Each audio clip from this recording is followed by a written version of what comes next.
कालचं सर्व स्वप्न असावं असं त्यांना वाटलं. पण मनाची खात्री पटेल. दबक्या पावलांनी ते आत खोलीत आले. भराभरा सर्व आवरलं. खरं तर अंगात त्राण वाटत नव्हते.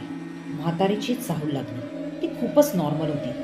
इतक्या वेळ कसे काय झोपलात म्हणून तिने अण्णांची चौकशी केली. अण्णांनी थातूर मातूर उत्तर देऊन मी आता शेतात जातो असं तिला सांगून ते पटकन घराबाहेर आवडले. मनातल्या मनात जग अखंड चालू होता. शेताच्या दिशेने ते वळले. शेतातल्या घरात त्यांनी नुसता बसून दिवस काढला. भूक तर मेलीच होती. हळूहळू उन्हं उतरायला लागली. आता घरी जाणं भाग होतं. त्यांना प्रचंड टेन्शन आलं.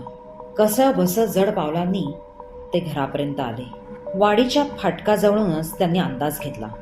म्हातारी विहिरीजवळ भांडी घासत होती. तिचं अण्णांकडे लक्ष नव्हतं. अण्णा पटकन घरात शिरले. त्याने दार लावून घेतलं. ते झोपाळ्यावर बसून राहिले. 5-10 मिनिटात म्हातारी भांडी घेऊन दारापाशी आली. एका हातानं तिने दार ढकललं, पण ती आत येईना. अण्णा समोरच झोपाळ्यावर बसले होते.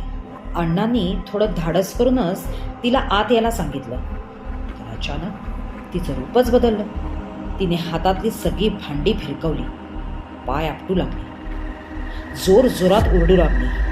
काय आहे तुमच्या जवळ ते बाहेर टाका, आधी बाहेर टाका. ती भेसूर ओरडू लागली.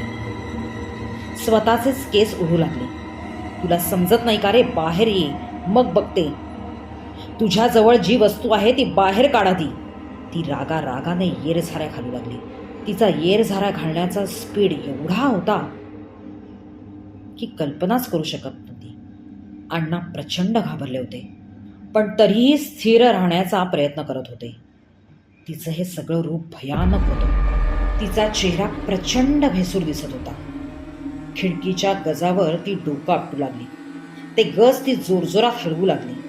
कोणती ताकद तिच्या अंगात आली होती माहीत नाही. 2-3 गज तिने उचकटूनही काढले, पण तरीही ती आत शिरेना.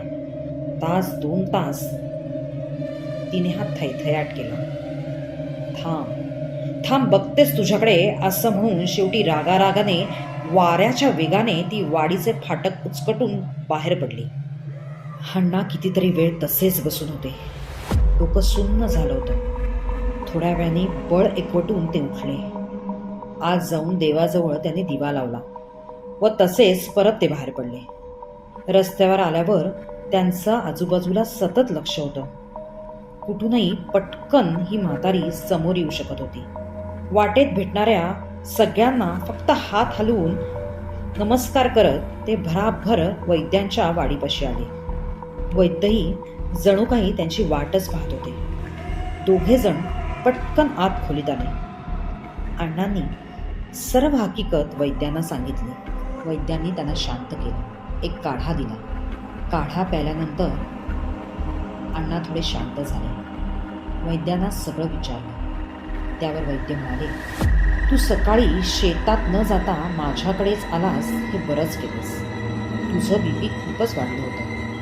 हो, मी एक पुडी तुला लगेच पाण्यातून घ्यायला सांगितली आणि दुसरी खिशात ठेव सांगितलं. आणि ती खिशातच राहू दे, बाहेर अजिबात काढू नकोस असंही बजावलं. या पुडीने सगळं काही ठीक होईल. बिनधास्त संध्याकाळी घरी जा, घाबरू नकोस. रात्री मात्र नक्की ये असं तुला म्हणालो. अण्णा, तुझाही माझ्यावर तेवढाच विश्वास असल्याने तू मला जास्त काही प्रश्न विचारले नाहीस. म्हणजे खरं तर तुझी ती मनस्थितीच नव्हती. पण मला खात्री होती की तू लवकरच येशील आणि त्याप्रमाणे तू आलास. आता एक लक्षात ठेव, अजून 2-3 दिवस तरी ही पुडी तुझ्या जवळच ठेव. पण अण्णांना काही केल्या उलगडा होईना. तसे वैद्य म्हणाले, अण्णा, तुला आता खरं सांगतो, मला सर्व प्रकार सकाळीच लक्षात आला होता. ती म्हातारी म्हणजे पलीकडच्या गावातल्या खोताची होती. खोताची म्हातारी म्हणतात तिला. तिने 10 वर्षापूर्वीच विहिरीत जीव दिला होता. अरे तुझ्यासारखाच हा अनुभव दत्ताला काही वर्षापूर्वी आला होता. तुझा मित्र दत्तू रे. मीच तुझ्यासारखं त्यालाही औषध दिलं होतं, पण गावात घबराट पसरेल म्हणून या गोष्टीची कुठेही वाच्यता करू नकोस असं त्याला बजावलं होतं. पण शेवटी घाबरून त्याने गावच सोडलं. त्या आजूबाजूच्या 2-3 वाड्यातल्या सगळ्या लोकांना एक एक करत असेच वेगवेगळे अनुभव आले. खरं तर म्हणूनच त्या वाड्या आता ओस पडल्या आहेत. कोणीच काही वाच्यता न करता आपापली घरं सोडली. असं वाटलं होतं सगळं शांत झालंय आता, पण इतक्या वर्षांनी हे संकट तुझ्यावर ओढवलं. पण आज या पुडीने तुलाही वाचवलं. घाबरू नकोस. मी आता मात्र त्या म्हातारीचा कायमचा बंदोबस्त करणार आहे. तो कसा करणार आहे हे मी तुला आत्ता नाही सांगू इच्छित. आता तुला एक सांगतो अण्णा, त्या पुडीत कोणतंही औषध नाही. सकाळी तुला जे पाण्यातून दिलं होतं ना, तेवढंच काय ते औषध होतं. ती पुडी खिशातून काढ आणि पहा आता. थरथरत्या हातांनी अण्णांनी पुडी बाहेर काढली. ती उघडली. ते चाटच पडले. त्यात कोणतंच औषध खरंच नव्हतं. ती कागदाची चिठ्ठीच होती जणू. त्यावर फक्त एक श्लोक लिहिलेला होता.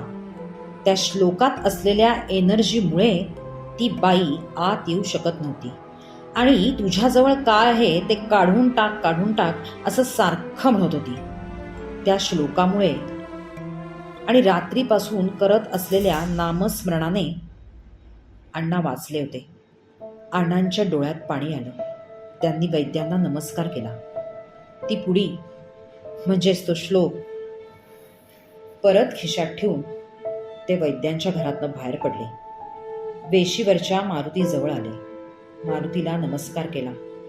गावावरचं हे संकट टळण्यासाठी वैद्य जे काय करणार आहेत त्यांना बळ दे अशी मागणी त्याने मारुतीजवळ केली.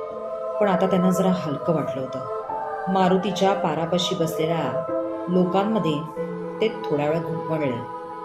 त्यांच्याबरोबर गप्पा केल्या. जणू काही हे काही घडलंच नाहीये असं त्यांना वाटत होतं. कारण त्यांना माहिती होतं ना, आपल्याबरोबर मारुती आहे, वैद्य आहेत आणि खिशात ही श्लोक लिहिलेली चिठ्ठी आहे. आता काहीच घाबरायचं कारण नव्हतं. ही ऊर्जा त्यांना अखंड सोबत करणार होती आयुष्यभरासाठी.